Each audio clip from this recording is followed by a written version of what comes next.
From the New York Times, it's The Headlines. I'm Tracy Mumford. Today's Friday, June 6th. Here's what we're covering.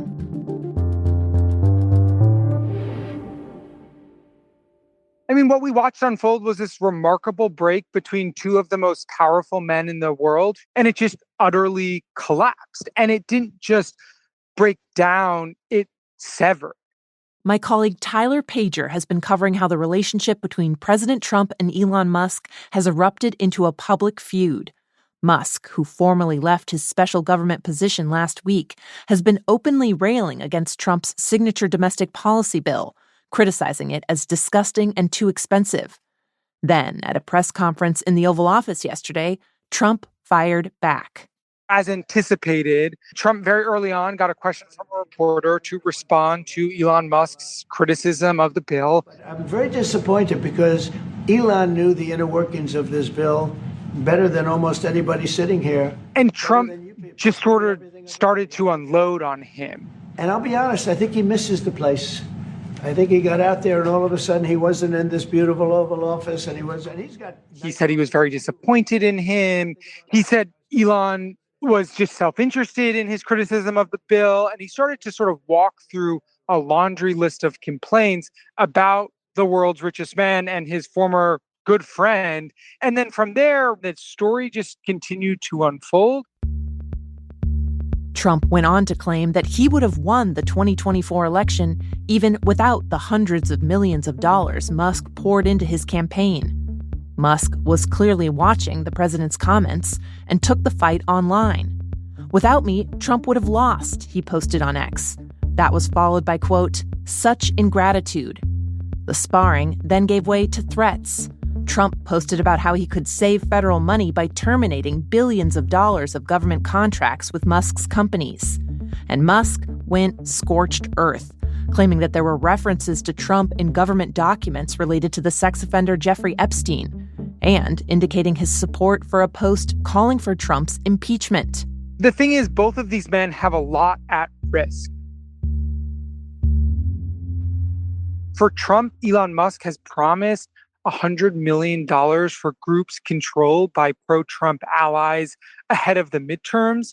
Elon Musk also controls a powerful platform in X, and he can now deploy that against Trump in a remarkable way. For Musk, there are allies of President Trump, including Steve Bannon, who I spoke with on Thursday, who said Trump should start investigations into Musk. So there's a whole host of ways that this could continue to escalate, and we'll see what the next twist and turn is.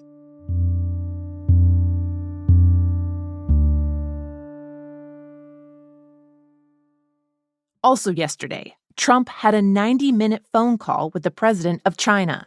By the way, he invited me to China and I invited him here. We've both accepted. So I'll be going there with the First Lady at a certain point. It was the first known conversation between the leaders since Trump took office and massively escalated the global trade war. Businesses in both countries have been in limbo, hoping for some kind of resolution. At the moment, the tariffs Trump ratcheted up over 100% are on pause, but other trade restrictions between the countries are threatening the global supply chain. For example, China stopped exporting rare earth metals, which are crucial to manufacturing everything from cars to computer chips. Some U.S. factories have already warned they're running out of the stockpiles they had left. After the call yesterday, which Chinese officials say Trump requested, the two sides agreed to hold more trade talks, though the Trump administration has said little publicly about what concessions it hopes to get from China.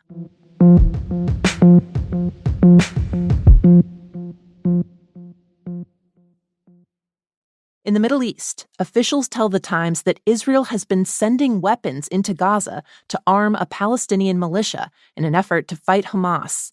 Facing criticism over the allegations, Prime Minister Benjamin Netanyahu acknowledged the government has been working with, quote, clans in the territory. Insiders, speaking on the condition of anonymity, say that weapons and other support have gone to a militia leader named Yasser Abu Shabab, who is believed to command a relatively small group in the city of Rafah.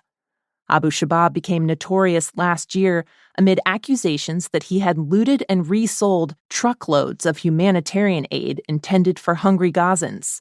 He disputed that and also calls the claims that he's working with Israel invalid. It's not clear what effect arming a Palestinian militia would have on the security situation in Gaza, but Israel's decision offers a window into the government's struggles to find an alternative to Hamas's rule in the territory, and its willingness to experiment with potentially risky strategies to do so. The Israeli opposition leader has warned it could backfire, writing, quote, "The weapons going into Gaza will eventually be pointed at Israeli soldiers and civilians."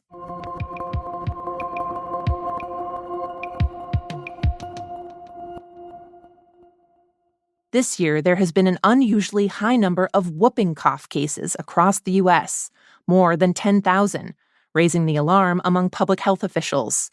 Also called pertussis, the respiratory illness is known for causing bouts of coughing so intense that they can lead to vomiting or even broken ribs. Experts think the jump in cases is likely due to the falling rate of childhood vaccines, and that people weren't exposed to whooping cough as much during the isolation of the pandemic. That's left people's immune systems out of the habit of defending against it. My colleague Teddy Rosenbluth on the Times Well desk has been talking with infectious disease experts who said there are 3 main categories of people who should consider getting a booster shot. So the first situation is if you are a preteen, and that's because the protection you get from the whooping cough vaccines wane over time. So by the time you're a preteen, that immunity has really fallen off and you're still attending school, which is a place where pertussis spreads easily. Another scenario is if you have a young child in your life that you're planning on seeing. Whooping cough is bothersome and disruptive for anyone, but it can be potentially deadly for babies, especially under 2 months. So experts said in general, if you're planning on seeing a baby, you should really check to make sure you've had a Tdap booster in the last 5 years or so. And if you can't remember when you've had that booster, it really can't hurt just to get the shot again, aside from maybe having a sore arm. And then the last scenario is if you are pregnant. One of the best ways to protect babies from getting whooping cough is to get vaccinated during your 3rd trimester of pregnancy. And so the immunity actually transfers over to the baby and protects them when they are most vulnerable to dying from the infection. Teddy says local public health officials may also advise booster shots for anyone living near an active outbreak. States on the West Coast, Washington, Oregon, and California, have reported the most cases this year, according to data from the CDC.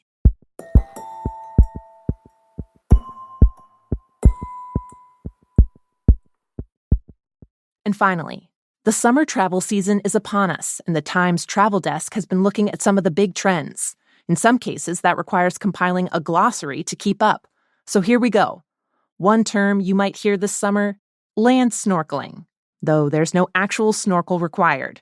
The term refers to going on a walk, maybe in a new place, and really paying attention to all the minute details along the way, the same way that you might hover over a coral reef and watch every little tiny fish on a snorkeling trip. Basically, take it all in.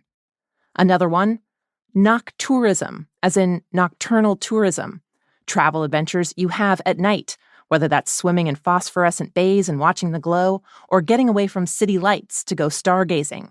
Trend forecasters say there's been a jump in interest in after-dark tourist activities, in some cases to try and beat the heat of the middle of the day.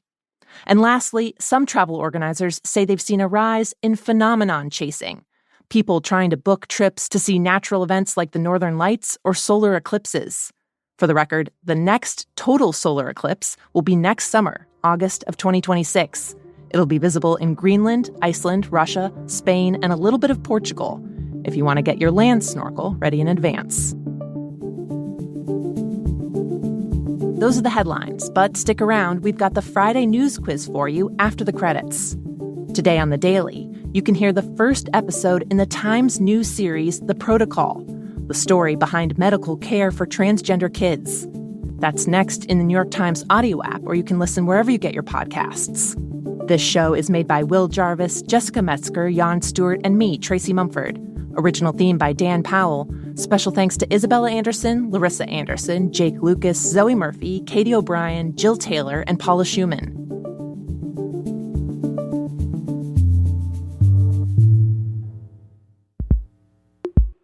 Now for the quiz. We've got questions about 3 stories the Times has covered this week. Can you answer them all?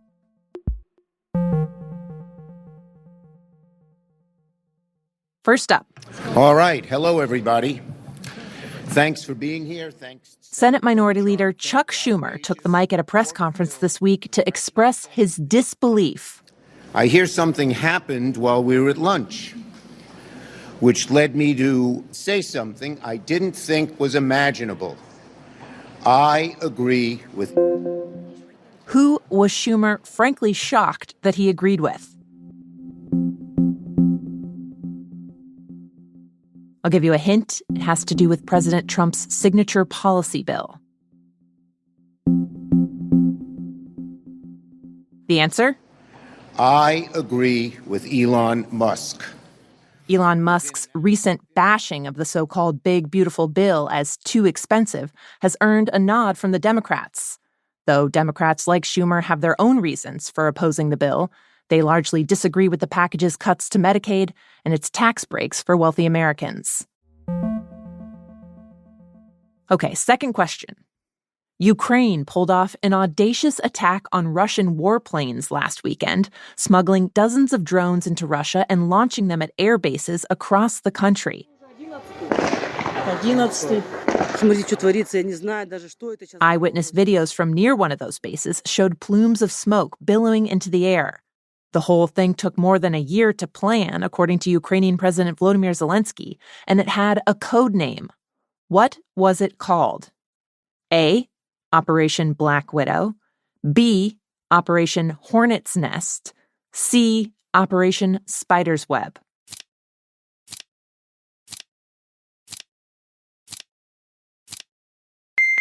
The answer?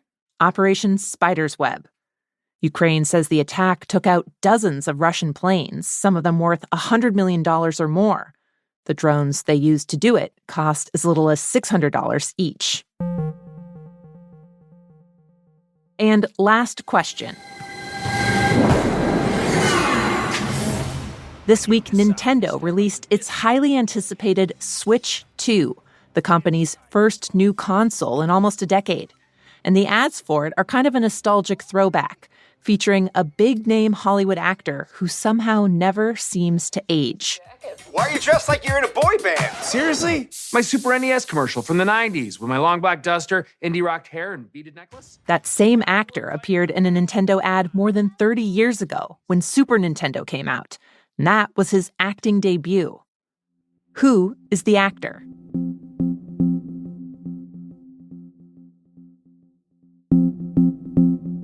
Give you a hint. Think Clueless, Wet Hot American Summer, Anchorman. The answer? Paul Rudd. He had no lines in the 1991 commercial, so he has come a long way. As for the Switch 2, Nintendo, like many other companies, has been trying to figure out how increased tariffs will affect the costs. It hasn't raised the price of the console itself yet, which is $449, but it did raise the cost of accessories like controllers. That's it for the news quiz. If you want to tell us how you did, you can always email us at theheadlines@nytimes.com. The show will be back on Monday, and we'll try a few more questions next Friday.